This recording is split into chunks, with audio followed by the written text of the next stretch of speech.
welcome all back to the Tell It to the Dead's Dead Air podcast. Today we'll be talking about 804, Some Guy. We're calling this episode Long Live the King because he should live long and never die. Anyways, we'll have everyone go ahead and introduce themselves once again. Oh, and I'm Kat, the last big cat, and yeah. I'll go. I'm Oh wait. no, go ahead. Yeah. We should have an order. We should. I'm Mama Grimes. I am Forever Michonne, also known as Forever Ezekiel. I'm Candace. Just Candace. Anyway, so we'll go ahead and start. For this one, we get all of the lesser parts of the episode out of the way so we can spend all the times on the super awesome positive parts of the episode. So in my view, that means everything that isn't Ezekiel goes first. And then Ezekiel is just all the good stuff. So we'll start with least favorite moment first, and then we'll go to our favorite moments. Mama, what was your least favorite moment?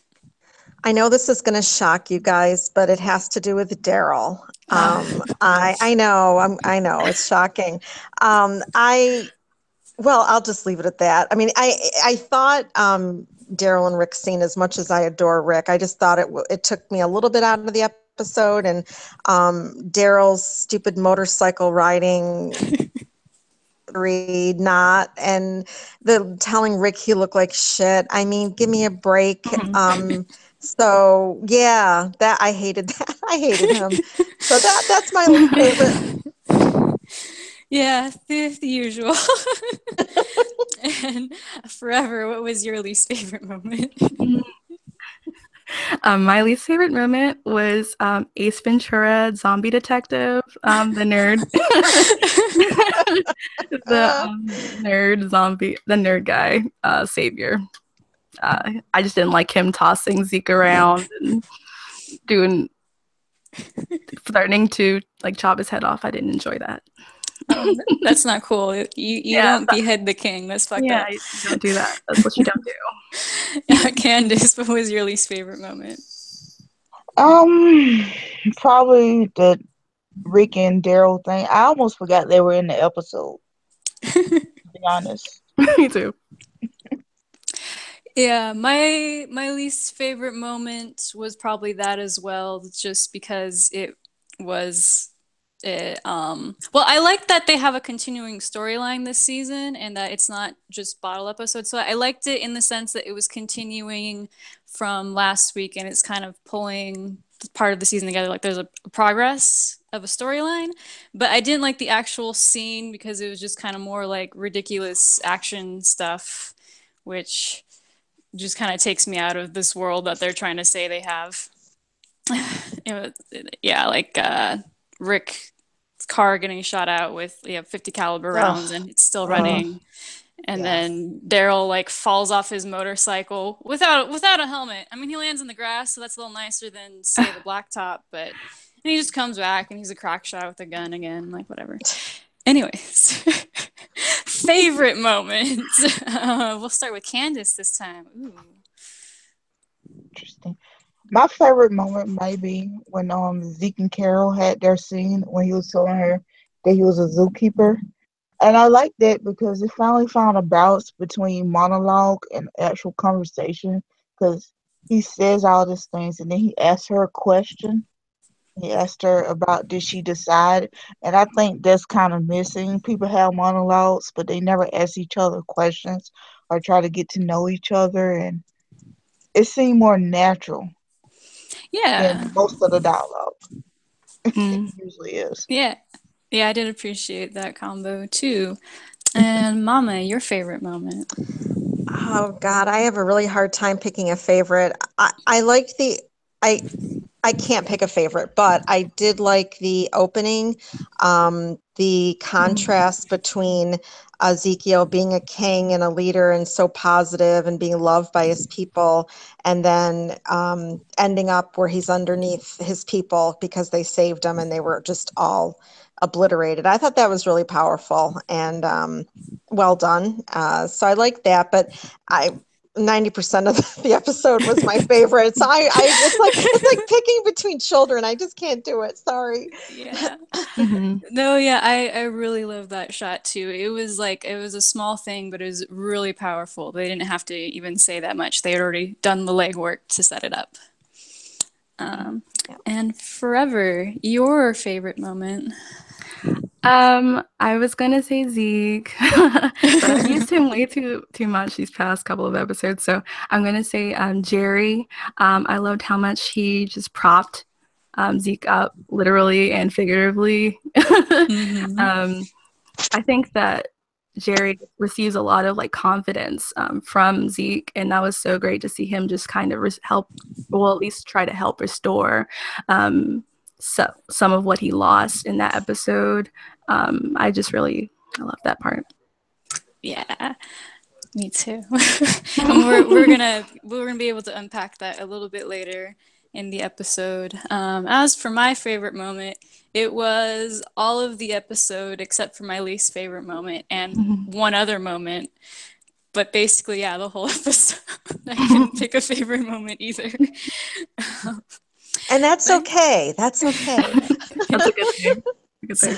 It's Right. good. That means it's all awesome. Yep. So yeah, we'll get some of the non-Ezekiel stuff out of the way. First, we'll go into Carol's role in the episode and her scenes in the outpost, the ceiling kill when she was pinned down, her unarmed ploy. What kind of thoughts we might have on that, and then what might have gone into her decision between saving Ezekiel and Jerry versus letting the saviors escape with the guns. Mama, you can start us off again. Okay, so regarding Carol, I know Carol's a polarizing character. I am a fan, but here's the thing. I actually, as a fan, I don't like that she's being pigeonholed into being this Terminator type person. I think it's limiting to her. I think it's all it is pandering to the audience. So the dropping out of the shooting from the ceiling, the repeat of the ploy to get the saviors out, her one man army, one woman army. I didn't like it. I liked it in season 5 at the Terminus, but it's now old, and I want her to move beyond it. I actually liked her quieter scenes with Ezekiel much more. So yeah, not a fan of that. I know a lot of the viewers would be cheering and being thrilled at her doing her thing, but I really wish that she could move beyond that. And what else? Let's see. You said the stuff, and then what did you say about Ezekiel and Jerry? There was another question in there. There was her decision, like what decisions was she grappling with between saving them and letting the saviors escape? Yeah, no, that was actually really good because she had to decide on the spot. Does she go for the greater good, trying to win the battle, get the guns, or does she save people that she started to care about? And of course, she made the right decision. Yes. So, yeah, but I actually like to see characters sort of struggle with those types of decisions. And I don't know that we have enough of that on the show. So even though it was brief, I thought that was good that they focused on that it's not really easy to make those decisions. So I did like that. Yeah, that's kind of the juicy part of the story. Yep. And Forever, what are your thoughts on Carol? My thoughts on Carol. This episode for her was, I actually enjoyed her this episode. She was stealthy, which I mean is kind of like a rinse and repeat for her. I mean, she shoots out of ceilings and does other stealthy things. So this is good for her.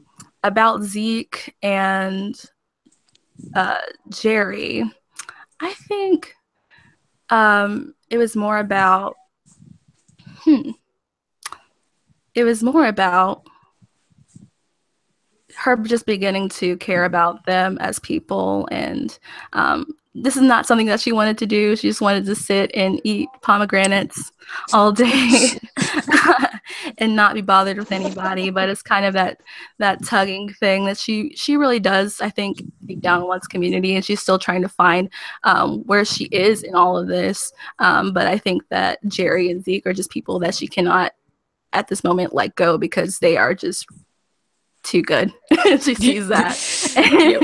And so she wants to protect them over, what it probably is a bad idea to let them get away with guns. Yeah. And Candace, your thoughts on Carol? I'm just happy she wasn't kidnapped, pretty much. But Carol, this episode didn't bother me too much. Well, I never hated her, so I was just happy. I really don't like the Terminator Rambo Carol either, but I do like it when she came in and saved Zeke and Jerry. So that moment, Terminator Carol was very welcome.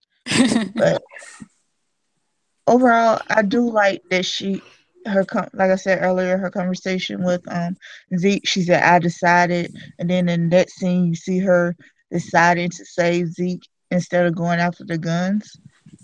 And I thought it was a nice little transition. And I also like to hear inside her head.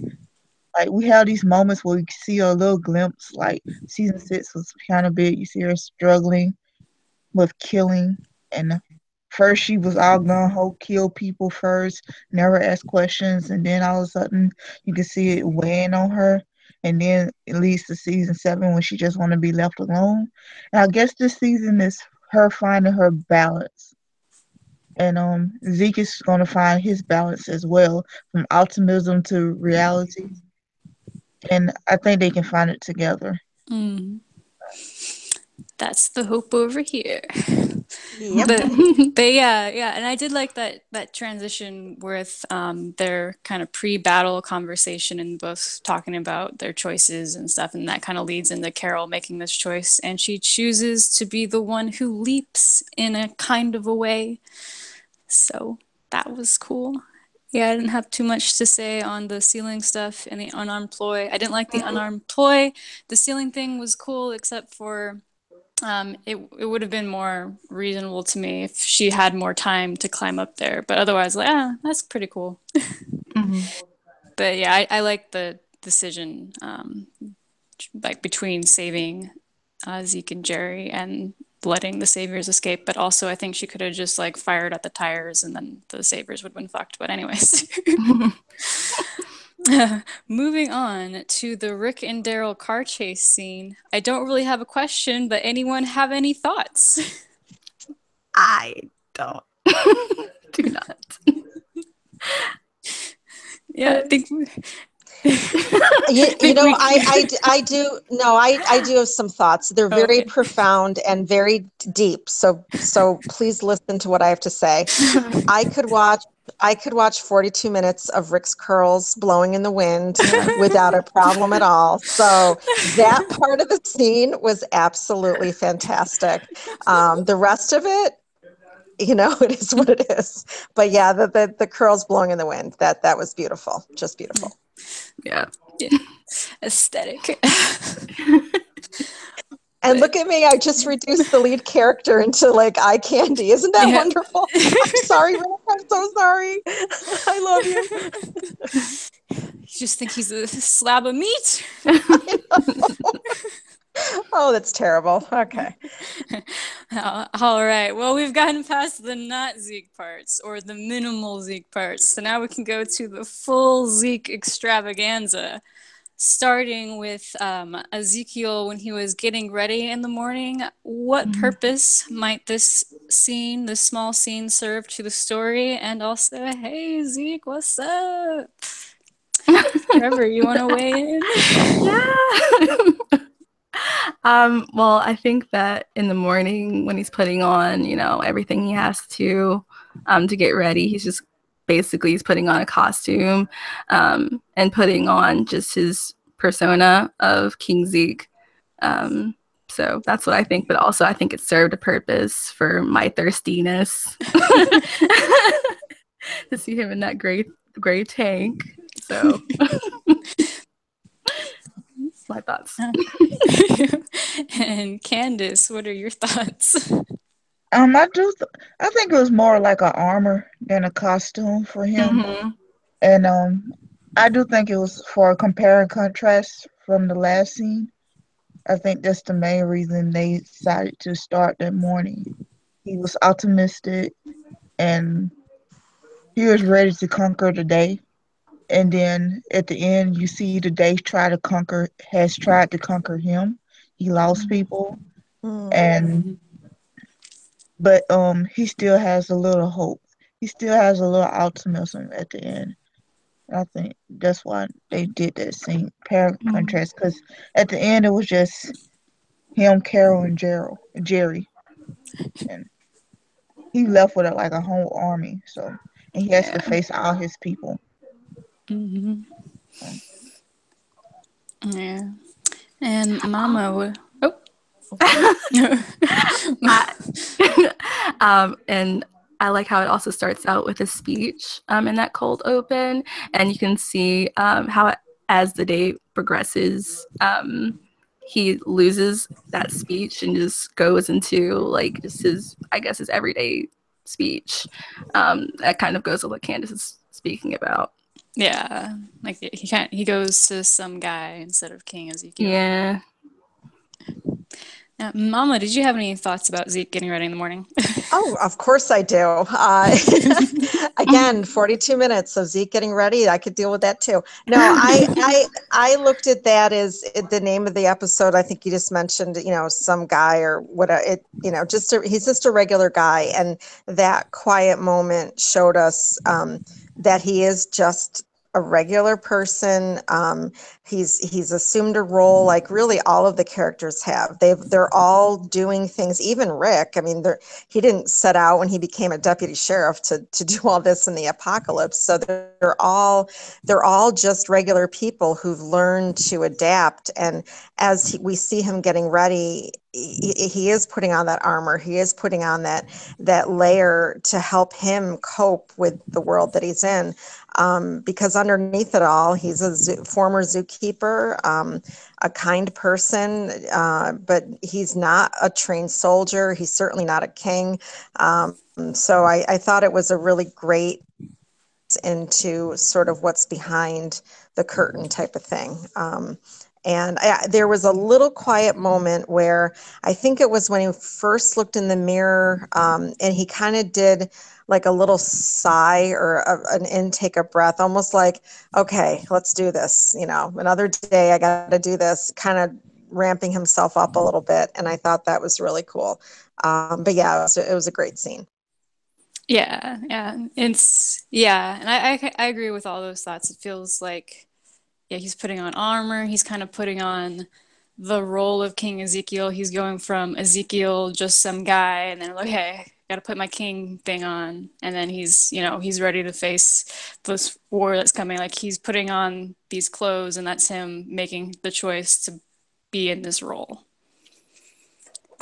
Anyways, moving to the next thing, that speech that he did give later in the cold open, the "And Yet I Smile" speech, has some similar vibes to some of the other speeches he's given this season. So I kind of wanted to focus on one particular aspect of it. He said, "We will face men, some cornered into their roles by circumstance, some desperate murderers thrilled by blood. We will end them all. As is our charge this day, as is our sorrow." And what does this part of the speech reveal about Ezekiel's stance on the war now? And how might this stance conflict or complement views other characters portray? Candace.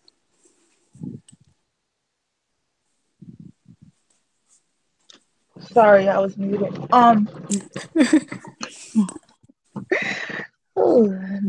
Nice thought-provoking question. Yeah. You would start with me.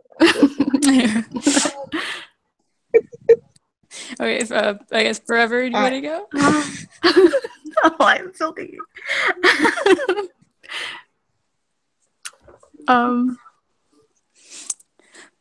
Mama, do you want to go? Okay, we are in a master's class, English literature interpretation. No, it's an awesome question. The speech that in the cold open, I thought again it was sort of his Braveheart persona, ramping his people up, and but he never forgets the human side of it. That he's clear on the battle plans. We have to kill the saviors. I don't know that there's a lot of middle ground like what Jesus is grappling with. So he's clear. This is our charge. This is what we're going to do. But with the fact that he says, and our sorrow, that tells me that he's not losing the human aspect. He's not just going in, cold-hearted and kill. These are other human beings that they're killing. This is a loss for humanity, but it's what they have to do to win this war. And he might have been saying all that to let his soldiers know, look, I'm with you. I know you're going to struggle with this. I know this is not what we're all thought we were going to do a couple years ago, and here we are. But we're going to do this together, and vanquish our foes. So he's it was a great speech, and obviously it all came back full circle. So I believe he thinks good stuff. he's one of the people that's cornered, and it kind of seems that way because he didn't want to fight it first, and then what's his name died, and then he decided to fight, and he was like a kind of like a cornered dog. He's gonna fight back, and Daryl seems to be thrilled with killing right now. So there's that, and the saviors, most of the saviors seems to be gung ho about killing people just to kill them, and we kind of see that with the Jim Carrey lookalike guy, Capital. And we see and Ezekiel's kind of cornered then too, and but he doesn't lose himself, and he gets out of that. He gets out of there, and the Jim Carrey guy does not. Did we get a name on him? No, A real name? I don't. He didn't give it in the episode, anyways. Oh, Forever. Okay, I think it's about just the different pathways and choices that they have made up until this point. He was saying that it is our sorrow to what was the sorrow part? There was we will face men, some cornered into their roles by circumstance, some desperate murderers thrilled by blood. We will end them all, as is our charge this day, as is our sorrow. Yeah, it's about the circumstances. What are the circumstances that Zeke would come up into and be a zookeeper and find his lion? Just the different ways that this world has led people to this very moment, and it's their sorrow to have to kill them because he knows that if it were other ways, they could possibly be them. So that's what I think it's about. Yeah. And I did like that he included kind of the two kinds of saviors they might encounter, like the ones cornered into their roles, and he specifically used the word roles, which kind of fits with his persona. And then some are just desperate murderers thrilled by blood. And he says and then he goes and I think he mentions the sorrow part because it is sad that they will have to kill people who might have been them if their lives had played out differently. Like if some of the Kingdomers, if they hadn't found Ezekiel, if instead they'd been found by the Saviors and they'd been under Negan, they might have been forced into these circumstances just to survive. So I think that's kind of the sorrow part. Like maybe some of the Saviors aren't these horrible murderers. Maybe they're not, or maybe they are horrible murderers. So it's sad that you might have to kill people who aren't bad to the bone, but it's still they have to in these circumstances. So that's what I got from that particular part of his speech. And going on to the Jim Carrey D&D player stereotype savior. Personally, I think he was just jealous that he never had a DM as cool as King Ezekiel. But what do you think? What do you think the narrative purpose of the Savior's hounding of Ezekiel was? Like his things like, oh, you had a good angle, you played your cards and your people, you got them to build walls for you, you even got them killed and they still follow you. What do you think the narrative purpose of all of that hounding was forever? That's a good way to put it, Kat. But I feel like he might have been a semi good person coming into this, and he kind of like possibly tricked himself into, rather than going for like optimistic point of view like Zeke, he probably went the other way, and that's just like his mantra. And when he's actually faced with someone that believes in optimism and another way, he is just completely like overcome and like wants to snuff it out. So I think that's why he was like just really ragging on him, because he's like, no, you can't be optimistic here. You gotta have to kill and be a savior, and all the things associated with being a savior. So that's what I think Ace Ventura Zombie Detective was up to. I think he was kind of intimidated by Zeke's optimism, and he wanted to kind of beat it out of him. Like when you envy somebody's a characteristic of somebody, to try to beat it out of them. And I think that's kind of what he was doing during that scene when he was hounding him. And he was kind of trying to say, hey, you don't have this to be optimistic about. Your people got killed. Why are you optimistic? And so that's my take on it. Trying to be a realist. Yeah. And Mama, what was your take? First of all, the character he looks like is Fireman Bill in Living Color. So if you look up images of that, you won't get that image out of your head. I really, really, really hated that guy, and here's why. I didn't see him, and I've watched those scenes a few times trying to understand his purpose, and I didn't even see him as a real character. He represented the message that Gimple's trying to cram down the viewers' throats. That if you listen to his dialogue, it's not actual real person dialogue. It's like, explaining to us as if we couldn't see it. Oh, look, this big king guy, he's nothing. And, he got all his people all killed, and, he's not anything. And it just was another, it's kind of like Morales with Rick. I mean, it was another way to reach beyond the screen to the viewers and lead them along, which a lot of them do need to be led along. But viewers get it. They know that Ezekiel, is not really a king. He's definitely has weaknesses, but that guy, I really think that's what his purpose was, that he other than being annoying as hell, he was basically just re-explaining to the audience what Gimple didn't think that they'd get just by watching the show. And then the one thing, the mentioning of his head on a spike or pike, that's a comic foreshadowing for the comic Zeke, which I thought was interesting. And I don't know if that was just a little homage that they put in there, but I thought that was interesting. But yeah, that guy was annoying. I hope it's an interesting in like the shout out way, not in the foreshadowing way, personally. Right. No, exactly. Comments too closely.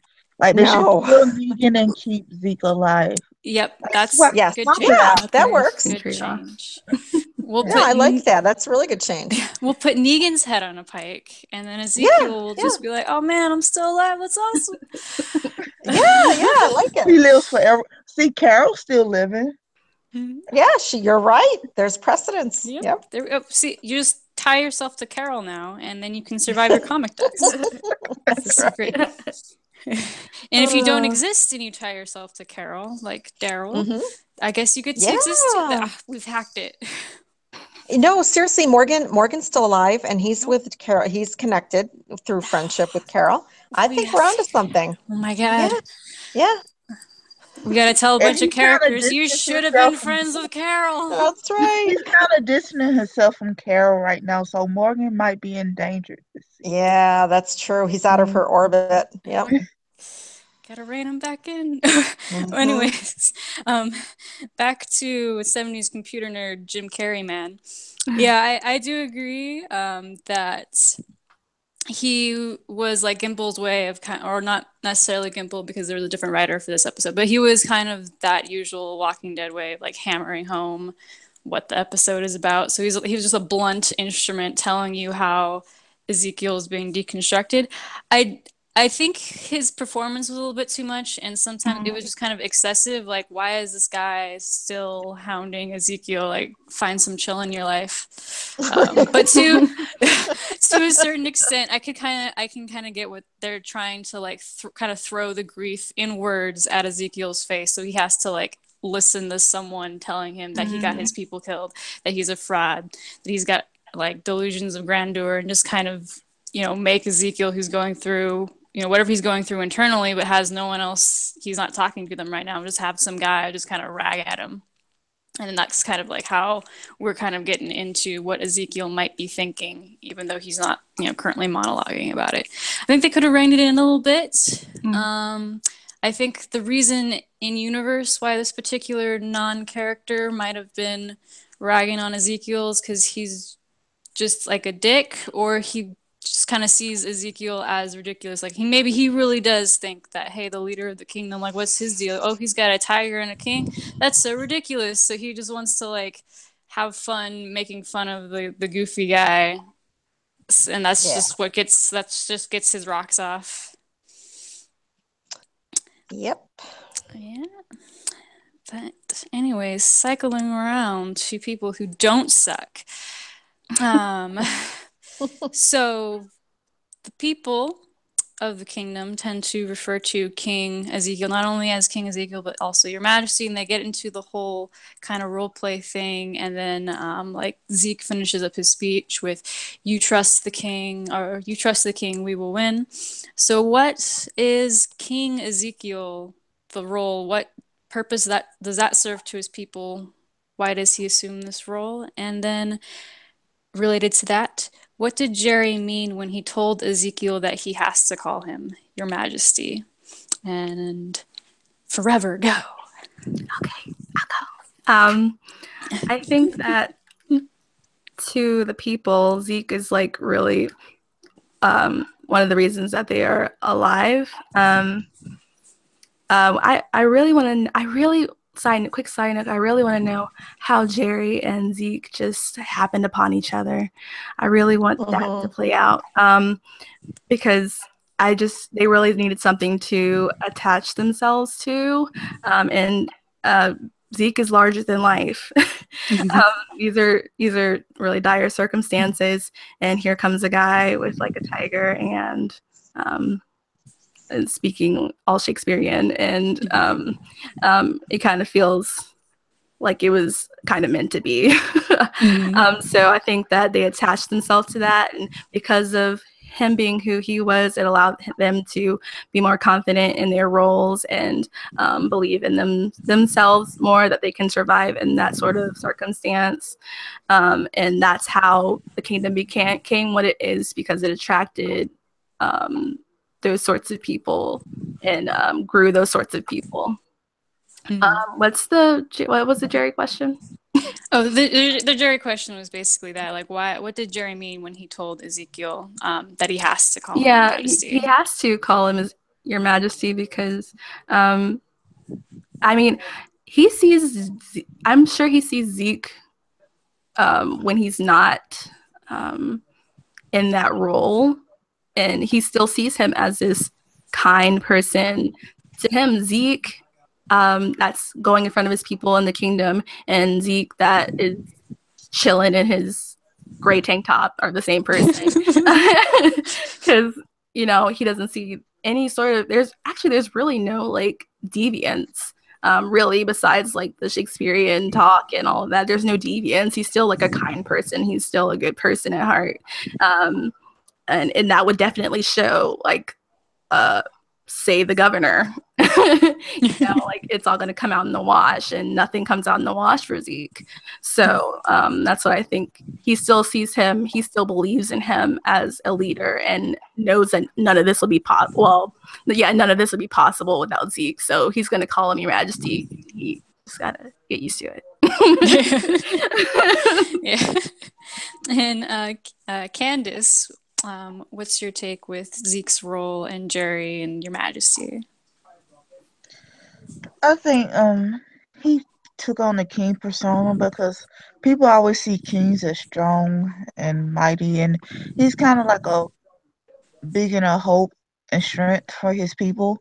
And I don't know, it seems like a king has more going for him than, like, say, a leader or president. It's like a bigger than life role, and I think that's why his people cling to it so much, because they want someone to take the burden off of them living in the VA. And for Jerry, he's probably been more to Jerry than just a leader, and that's why he has to call him Your Majesty. I mean, these people really literally died for him, and that shows how much faith they had in him, how much love they had for him, and how much they admire him as a leader and a king, and they entrusted him. When Zeke lived, they entrusted him to take care of their families, and I think that's a big burden to have on you. And Zeke has lived up to the challenge, but I kind of hate that he was so willing to sacrifice himself at the end for Jerry and Carol. He has come so far, and if he dies too, he doesn't realize how damaging that will be to the kingdom. I think he has kind of minimalized his role at the kingdom. So. Mm-hmm. Yeah, like kind of underestimating his importance. Yeah. And Mama, what do you take on Ezekiel's role and Jerry and Your Majesty? Well, Ezekiel built a thriving community based on he had his people believe in something. And, when your whole world's ended and you've lost people, lost everything, you need to cling to something. And he gave them that with this persona and with Shiva. And his community was amazing, and they had soldiers and food and a chorus. I mean, it was a more put together community than Alexandria or Hilltop, in my opinion. So he definitely had it figured out. And if part of it was putting on this show of an an all powerful, all knowing king, then that's what he did. I mean, deep down, the people probably realized, yeah, this guy's not a king, he's a regular guy. But if it helped them get through each day and it helped to keep them strong, then they all agreed to do that. And I think for Jerry, that's very much a part of his faith, and what makes him continue on is, I've got to believe in you. I do believe in you. You're not going to tell me not to, because you've helped me get this far, and I'm going to keep calling you this. So yeah, I mean, it was just him taking a stance with Zeke that, you are this guy to me, and you don't get to back off from that. But at the end, though, it was his guilt that was having him asked to stay behind. He just felt incredibly guilty. So, and I think we're going to see that for the near future, him getting over that. But yeah. Yeah, and I'll step into the guilt angle for a bit. Yeah, I think that's really going to drag Ezekiel down for a bit for the season, but we'll kind of see how that'll get channeled and what direction that'll go into. But yeah, as for Zeke's role and then Jerry and how he has to call him Your Majesty, I, play a lot of video games and do a lot of role play Dungeons and Dragons. So I totally have always loved the kingdom, even in the comics from the concept, because it kind of like I get it, the whole kind of role play pretending there's a king and that it like gives you a break from reality. And I think that would be even more important in an apocalypse where everything's so dire that everyone kind of just takes a break and pretends, oh, we've got our king and we got our roles and our things that we do, and there's more like hope even in just kind of role playing and kind of stepping away from reality for a bit. And they take it to the next level because they straight up base their entire society around this, but it gives them like a purpose, like, okay, I have this role in our little fantasy kingdom society and I do it, and we have this great king and he takes care of us and he's a good person. And they kind of he gives them like a hero to focus on and like a purpose like that was kind of his intention, and he just kind of fell into the role. But like I think a lot of the reason some of the kingdomers died for him is because they had someone that they felt was worth dying for, and that kind of helped them go through their lives. Like their day-to-day life wasn't just kind of boring monotony in the apocalypse. They had a purpose. They had someone they believed in so much they would give their life for them. So that, like, if you have something to die for, then you have something to live for too. So I think that's kind of what he gave them, even though he feels like he's not worthy of that kind of sacrifice now. Like he's seen it, how his persona built up, and he feels like he's lied to them, like made himself more, like he doesn't feel like he was more special than any of his other people and he should have died with them, or they should not have sacrificed himself. Like the episode before, when he sees the gun come out, he doesn't say like, come protect your king. He tells them all to scatter. Like he's worried about his people. The whole role has always been for his people and what they needed. And then in this moment, he sees that kind of turning around in a way that he didn't intend. Like he didn't intend for his people to die because of him. And I think that's the guilt that's dragging him down. Like, a good king wouldn't survive his people, I think is what he was thinking. I think Kari said on the Talking Dead that it was kind of like a ship captain, like, a good captain goes down with his ship, and that's kind of what Ezekiel was feeling like if I was a good leader, I would have died with my people, or, he's been a fraud this whole time. That's kind of what I think he was going through there. Yeah, and then Jerry, he's kind of like, yeah, Zeke, King Ezekiel, I need to call you Your Majesty, because that's the role play thing. That's, kind of my break from reality, or my purpose is like, I protect my king. That's what I do. Without that, we're just a bunch of people surviving for some reason. Right. But yeah, moving on from that, we'll go to Carol and King Ezekiel's pre-battle conversation. We've kind of talked about that a little bit. But basically, just kind of wanted to go into how might Carol and Ezekiel kind of relate to that idea of choosing who you are, how does that play into the themes of the show, and then kind of can mention, like Ezekiel said, he was trained for combat and ready to become what he must, but he hadn't seen too much combat. And then he mentions the Shiva story again, how he leapt into the pen not because of instinct, because he weighed his choices and decided he wanted to be the one who leapt. And then he asked Carol, were you always this strong, this brave, or did you choose to be? So again, the question was, how might Carol and Ezekiel relate to the idea of choosing who you are, and how does this play into the themes of the show? Mama. Oh, yeah, good questions.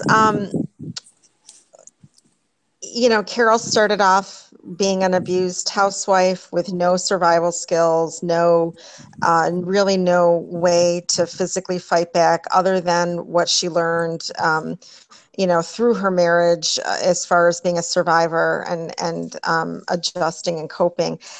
So she decided at some point with Rick's group in the beginning, I'm going to learn how to fight, and I'm going to learn how to survive, and I'm going to try to live. And this is even after losing her daughter. So she made a conscious choice. I'm going to try to fight and survive. And with Ezekiel, he, again, regular guy, zookeeper, no training at all. And he made a decision, when the apocalypse happened, I'm going to, build this community. I'm going to, have people have productive, happy lives. And then, but he definitely avoided fighting. I mean, he was very against joining Rick's group. He hid the savior deals from his people, wanting to shelter them. So he made a conscious decision to skirt conflict as much, for as long as he could. But when it came to the point where he no longer really could and he had to fight, then he chose that. So this is yet another parallel between Carol and Ezekiel to make their eventual relationship make more sense. They have a lot in common. So I do like that that they're both just regular people who have chosen life and chosen how they're going to carve out a life in this arena. What was the second part of your question?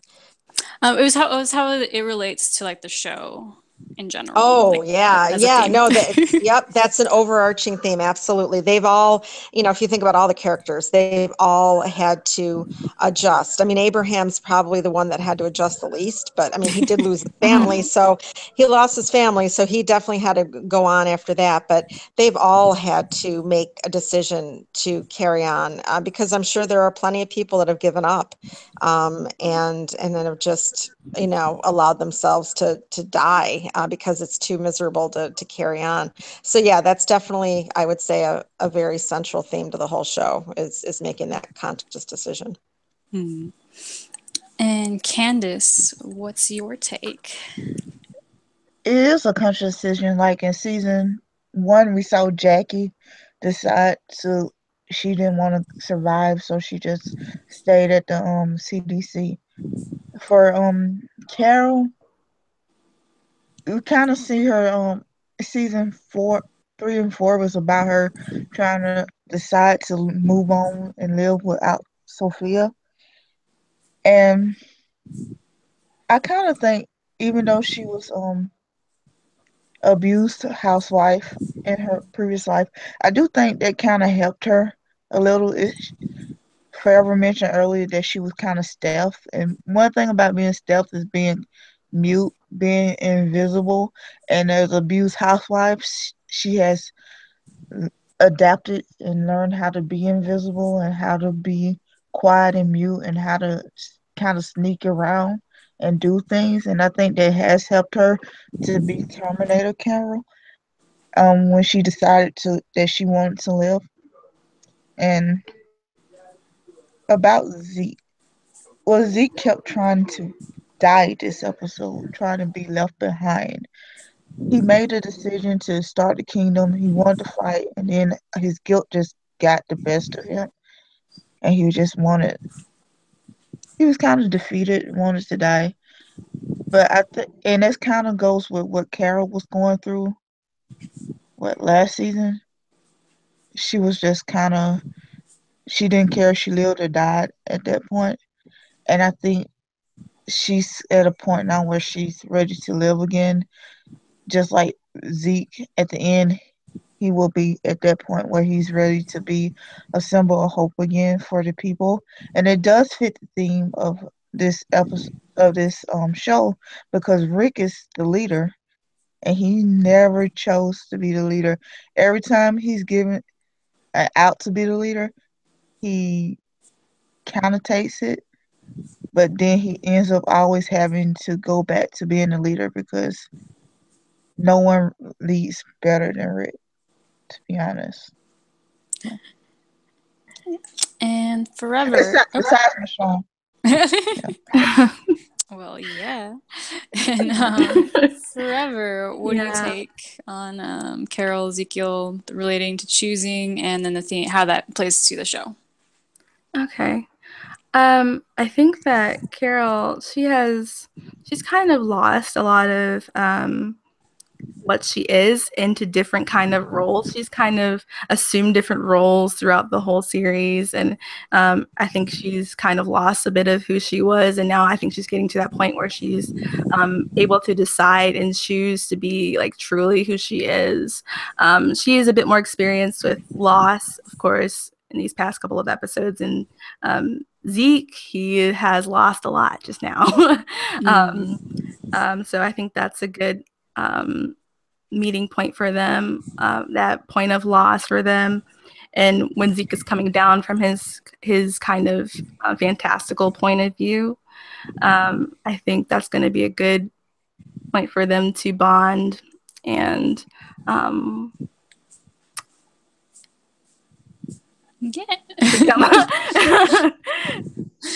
to bond and like move forward with that to wherever that takes them. What was the okay, there was a part when their discussion, it was like to will myself into what I must be. That's been basically all of anybody's journey in The Walking Dead, is willing themselves into whatever this world needs them to be, and that's been all of The Walking Dead pretty much. That's everybody. That's yeah, because Tara had to will herself to be in Rick's ear. Yes. Yeah. Daryl had to will himself to kill Possum every day. That's right. Did he have to will himself though, or was that just like instinct? No. Yeah. Instinct. Because Ezekiel was like, it wasn't instinct, I deliberated, and Daryl's like, punch, kick, kill.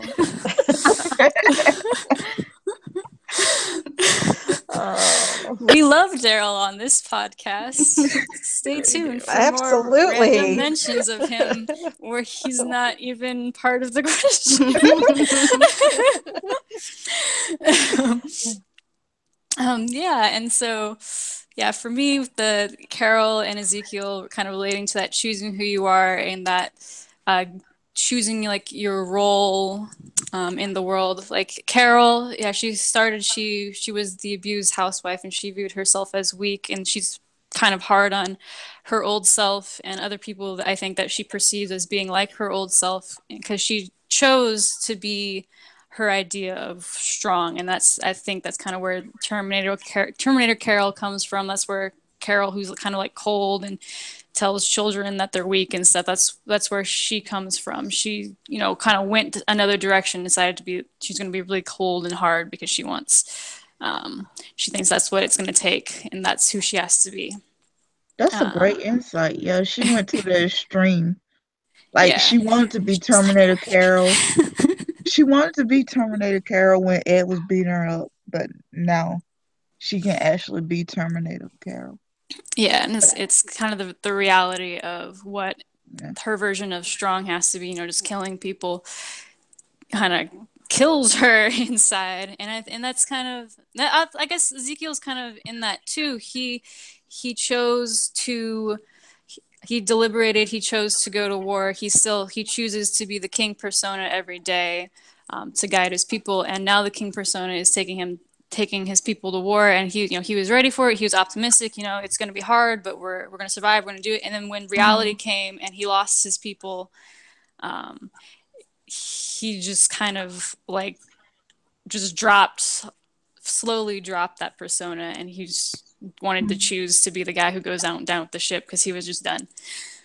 And then and that plays into the theme of the show of like people kind of choosing who they need to be. Like Rick in the beginning didn't choose to be the leader so much. He just kind of did his thing, and then he ended up being one. But then from then on, he had that role, and he had to every day kind of make choices that would define who he was, and then kind of choose who he's going to present as the leader to the people he's leading. And then sometimes you can see that kind of persona drop when he's around, like sometimes when he's around Carl or Michonne. And so there's kind of like he has the leader persona he puts on for Team Family and everyone he leads, and then he has regular Rick that likes like rockabilly and stuff.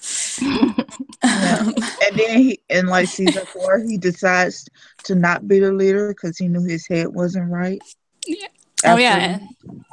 Yeah, then yeah. he chose to be Farmer Rick because he needed to be Farmer Rick for Carl, so that Carl wouldn't become like more like Comic Carl. And yeah, and then more on the themes of the show. Shout out to Glenn, who also made lots of choices over the show. There's a lot of times where Glenn would have that kind of a choice thrust upon him, like choosing between the right thing and the wrong thing. And Steven had a great insight in that the reason Glenn really always wanted to save people, even when it was hard past like season 3 and all that, was because of this idea that him and Maggie were going to have a child. And he wanted to make a world or kind of be the living proof that you could make the right decision every time and survive in this shitty world. So that's kind of what Glenn was always doing. Whenever he would sometimes come into a circumstance and he would hesitate to, like, he was going to kill Nicholas, but he was like, I don't want this to be the world where you have to kill people. I want to give people a second chance. And then after he survived Nicholas in the dumpster, he was gonna just head home and like leave Enid, but then he kind of thought about it, was like, fuck it, I still gotta be that guy. And he goes around, he drags a little bratty teenager home. And then he kills the saver in his sleep, and then he takes and then he dies. To not make Heath have to make that decision. So yeah, and then he had to kind of weigh his ideal future scenario with his kid being alive at all in this view, and so he made that choice that he was going to have to not be the guy who never kills anyone anymore. And too bad he went after Daryl. Yeah, he should have made a different choice that day.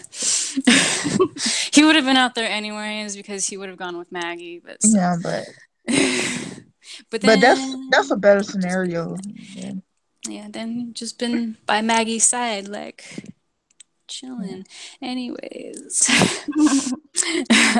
so let's see. I guess for our last question, we'll go to the nerdy savior told Ezekiel, if you take that tiger away, what's left of you? So what, through that view, do you think might have been the narrative purpose of Shiva ascending to a higher plane? She didn't die. She just went from being Princess Shiva to Goddess Shiva forever. When Shiva ascended, I think that that was basically taking away all of Zeke's anything that was like majestical about him to himself.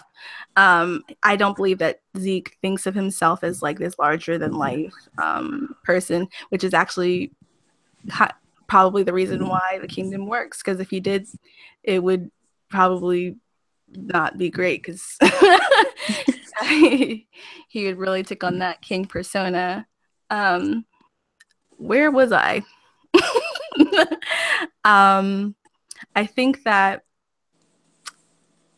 yeah, taking away Shiva is basically just taking away everything that he thought was special about himself, and everything that he thought makes the kingdom work. So he's gonna go into a bit of a doldrum here. Like he's gonna lose a lot of his confidence here, and it's just about him finding that balance, a little bit more into realism and a little bit more into the people, I think, of the kingdom rather than him and Shiva.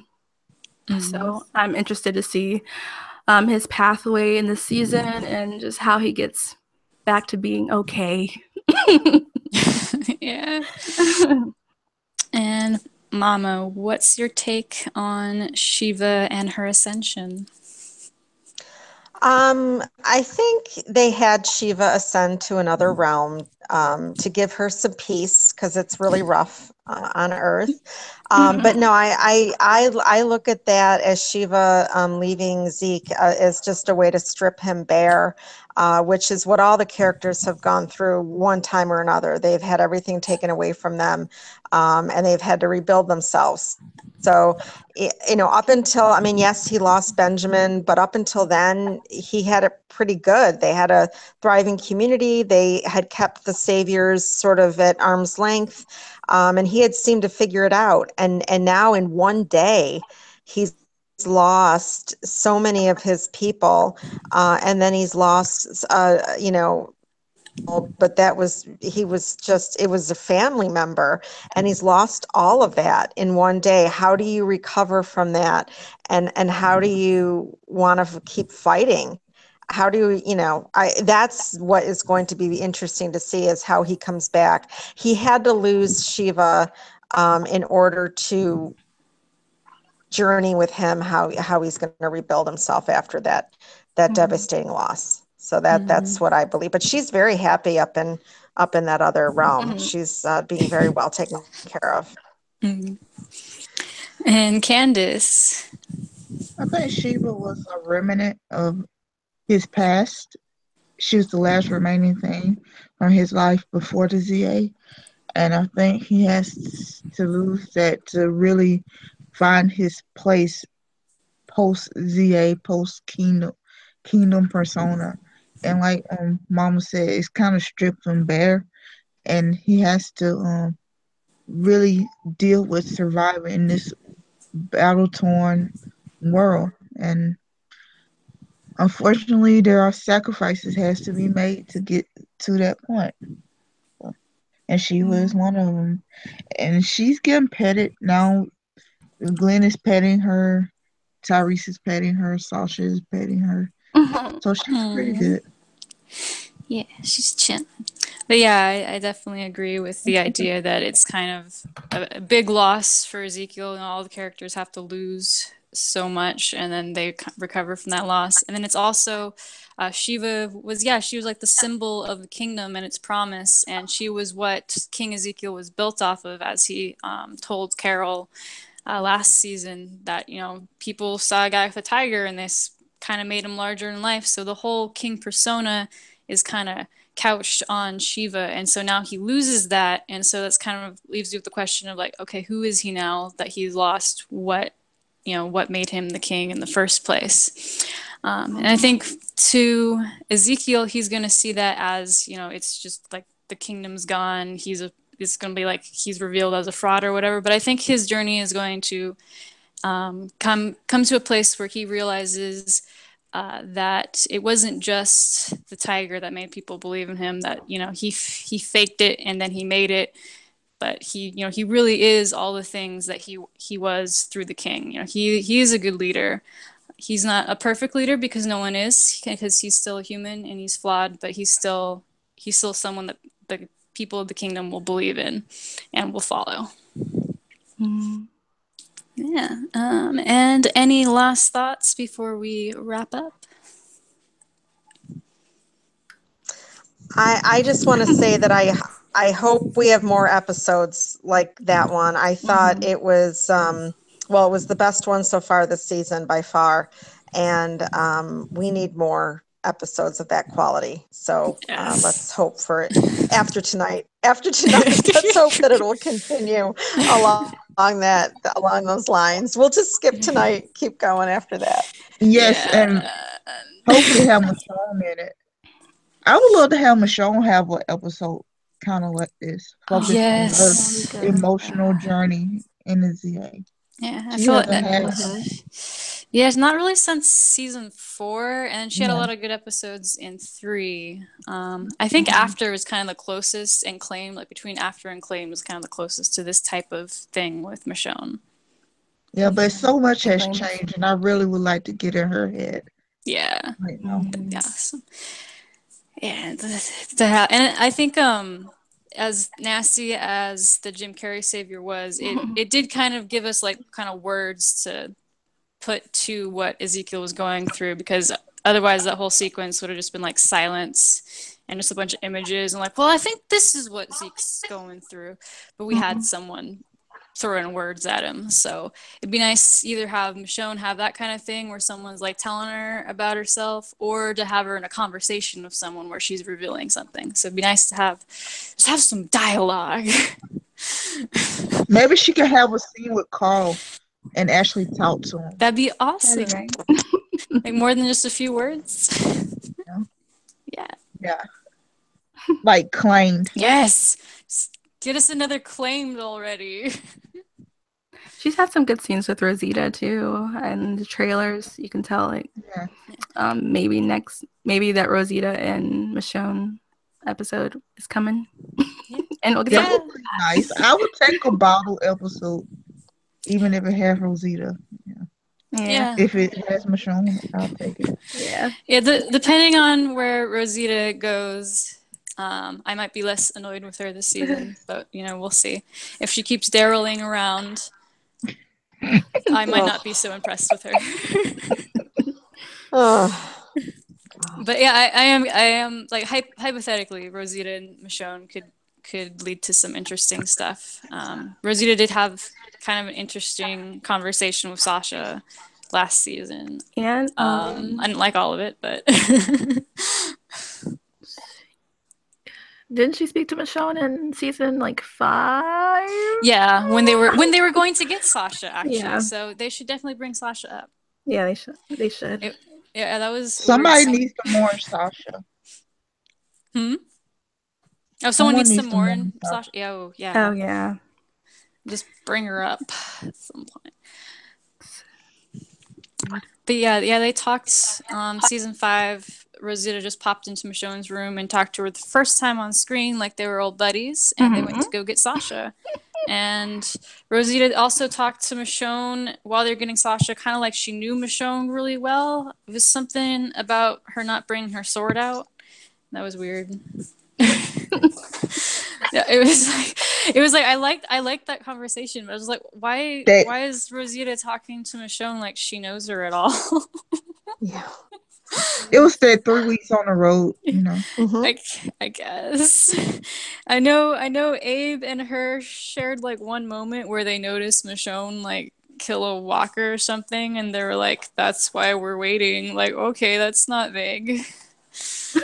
But they were both like super into Michonne's sword in season 5, and then haven't brought it up since.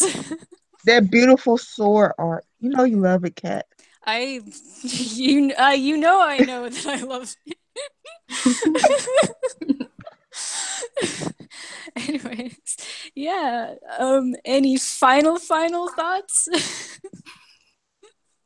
Or we good? I think we're good. All right. Awesome. Well, I had a lot of fun. I hope everyone else had a lot of fun, right? Yeah. It's always fun. All right. Well, I probably won't be on the podcast next week because I'll be busy being asleep or something. We'll see y'all next time. Bye. All right. Bye. Bye-bye.